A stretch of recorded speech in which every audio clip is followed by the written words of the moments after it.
ماشي. أحمد شوقي حفظ. السلام عليكم ورحمة الله وبركاته. من قاعة الاتحاد العام للجمعيات الأهلية للقاهرة في احتفالية لجنة قضايا المرأة وصحة الطفل، معنا اليوم في هذا اللقاء لواء أبطال حرب أحمد شوقي حفظ، صاحب أكبر إنجاز في مصر أكتوبر. استمر 24 من جنود البواسل لمدة 200 يوم خلف خطوط العدو. طيارة ألقتهم خلف خطوط العدو وشدتهم، قالت لهم يلا عيشوا مع نفسيكم، عايزين أرض سيناء تتحرر وعايزين النصر لمصر يا أبطال مصر. معنا اللواء أبطال حرب أحمد شوقي. أهلا وسهلا بحضرتك يا فندم. عايزين نبذة بسيطة بس كده عن حضرتك 200 يوم اللي قضيتهم هناك. حضرتك بالنسبة لحرب أكتوبر فهي كانت ضرورة حتمية بسبب إزالة ما حدث في 67، وخصوصا إن في 67 ظلم الجيش المصري ظلما شديدا ولم يحارب، وجرت بدأت الحرب حصلت تهرب والانسحاب رجعنا.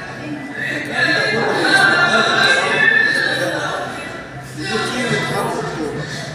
وفي حرب أكتوبر حضرتك أنا كنت أسرار التخطيط للحرب لأن كنت رئيس عمليات الصعقة.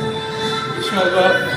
كنت بشارك مع مجموعة التخطيط في هيئة عمليات الحرب للحرب. كنت أعرف خطة الحرب وميعادها قبلها لأن أنا قدرت مشاركة في التخطيط.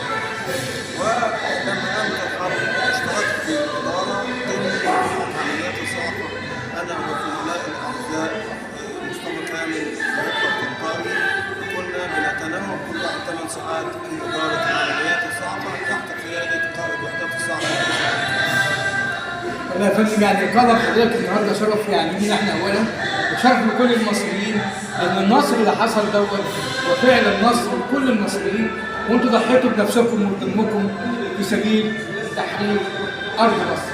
انا بس عايز اوضح صوره صغيره ان كان في جندي مجهول كلنا نجهله، هو صاحب النصر اللي ربى حضرتك وربى الضباط الكبار وجنود البواسل، امهاتنا وامهاتكم واخواتكم اللي كانوا فعلا هم الجنود المجهوله اللي احنا بنتكلم. هتشكر حضرتك في نهايه اللقاء. كان معكم دكتور مجدي الناظر، جريده بوابه عاجل مصر وراديو صوت الجيل. شكرا جزيلا.